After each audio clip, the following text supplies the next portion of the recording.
ಉತ್ತರ ಕನ್ನಡದ ಶಿರೂರು ಬಳಿ ಗುಡ್ಡ ಕುಸಿತ ಪ್ರಕರಣ ಏನಿದೆ, ಕುಸಿದ ಮಣ್ಣಿನಲ್ಲಿ ಅರ್ಜುನ್ ಸಿಲುಕಿರುವಂತ ಶಂಕೆ ಇದೆ. ಯಾರು ಈ ಅರ್ಜುನ್ ಅಂತಂದ್ರೆ ಕೇರಳ ಮೂಲದ ಟ್ರಕ್ ಚಾಲಕ ಅರ್ಜುನ್ ನಾಪತ್ತೆಯಾಗಿರೋದು. ಟ್ರಕ್ ಇರುವ ಜಾಗದಲ್ಲಿ ಶೋಧ ಕಾರ್ಯವನ್ನು ಶುರು ಮಾಡಿದ್ದಾರೆ.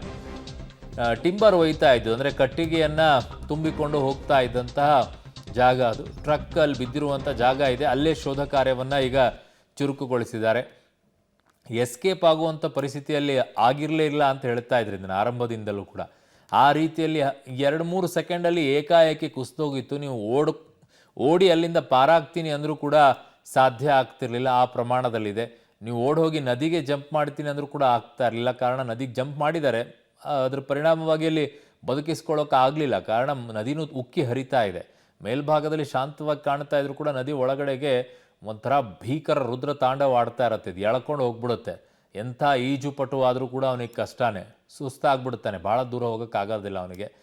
ಸೊ ಹಾಗಾಗಿ ಎಲ್ಲವೂ ಕೂಡ ಇದೆ. ಆಮೇಲೆ ಕೆಸರುಮಯವಾಗಿರೋದ್ರಿಂದ ಕಾಲು ಎತ್ತಿಡೋಕ್ಕಾಗೋದಿಲ್ಲ, ಕಾಲು ಸಿಕ್ಕಾಕೊಂಡ್ಬಿಡುತ್ತೆ. ಎದ್ದು ಮುಂದೆ ಹೋಗೋಣ ಅಂತಂದ್ರೂ ಆಗೋದಿಲ್ಲ. ಇವೆಲ್ಲವೂ ಕೂಡ ಇರುತ್ತೆ ಸವಾಲುಗಳು. ತುಂಬ ಸವಾಲುಗಳಿರುತ್ತೆ. ಅವುಗಳನ್ನೆಲ್ಲ ನಿಭಾಯಿಸ್ಕೊಂಡು ಈಗ ಕಾರ್ಯಾಚರಣೆಯನ್ನು ಮಾಡಬೇಕಾದ್ದು ಅಷ್ಟು ಸುಲಭ ಅಲ್ಲ. ಒಂದು ಮಳೆ, ಇನ್ನೊಂದು ಕಡೆಗೆ ಮಣ್ಣನ್ನು ಹಾಕಬೇಕಾಗಿರುವಂಥ ಜಾಗ, ಅದನ್ನು ತುಂಬಿ ಹಾಕಬೇಕು. ಮೂಮೆಂಟ್ಸ್ಗಳಾಗೋದಿಲ್ಲ. ಅಲ್ಲೂ ಕೂಡ ಗಾಡಿಗಳು ಸಿಕ್ಕಾಕೊಳ್ಳುವಂಥ ಸಾಧ್ಯತೆ. ಕಾರಣ ಮಣ್ಣು ಕೆಸರುಮಯವಾದಾಗ ಗಾಡಿ ಮೂಮೆಂಟ್ ಆಗೋದಿಲ್ಲ, ಸಿಕ್ಕಾಕೊಳ್ಳುತ್ತೆ. ಅದನ್ನು ತೆಗಿಬೇಕು. ದೊಡ್ಡ ಸವಾಲುಗಳಿವೆಲ್ಲ. ಸೊ ಅದನ್ನು ನಿಭಾಯಿಸಬೇಕು. ಅದನ್ನು ನಿಭಾಯಿಸ್ತಾ ಇದ್ದಾರೆ, ಇಲ್ಲಿಯವರೆಗೂ ಕೂಡ ಚೆನ್ನಾಗೇ ನಿಭಾಯಿಸಿದ್ದಾರೆ. ಬಟ್ ಒಂದು ಮುಖ್ಯಮಂತ್ರಿ ಆಗಿರುವಂಥವ್ರು ಹೋಗಲಿಲ್ವಲ್ಲ ಅನ್ನುವಂಥ ಟೀಕೆಗಳು ಬರುತ್ತೆ. ಅದಕ್ಕೋಸ್ಕರ ಈಗ ಮುಖ್ಯಮಂತ್ರಿಗಳು ಕೂಡ ಸ್ಥಳಕ್ಕೆ ಹೋಗಿದ್ದಾರೆ. ನಿನ್ನೆ ಮಂತ್ರಿ ಹೋಗಿದ್ದರು. ಇಷ್ಟೆಲ್ಲ ಆದ ನಂತರ ಮಂತ್ರಿಗಳು ಹೋಗಿದ್ದಾರೆ. ಆ್ಯಕ್ಚುಲಿ ಘಟನೆ ನಡೆದಂಥ ದಿನ ಇಲ್ಲ ಮಾರನೇ ದಿನ ಇಮ್ಮಿಡಿಯೇಟಾಗಿ ಮಂತ್ರಿಗಳು ಹೋಗಬೇಕಾಗಿದ್ದು. ಮಂತ್ರಿಗಳು ಹೋಗಿದ್ದಿದ್ರೆ ಮುಖ್ಯಮಂತ್ರಿಗಳು ಈ ಪರಿಸ್ಥಿತಿಗಳು ಹೋಗೋಕ್ಕೆ ಅವಶ್ಯಕತೆ ಬರೋದಿಲ್ಲ.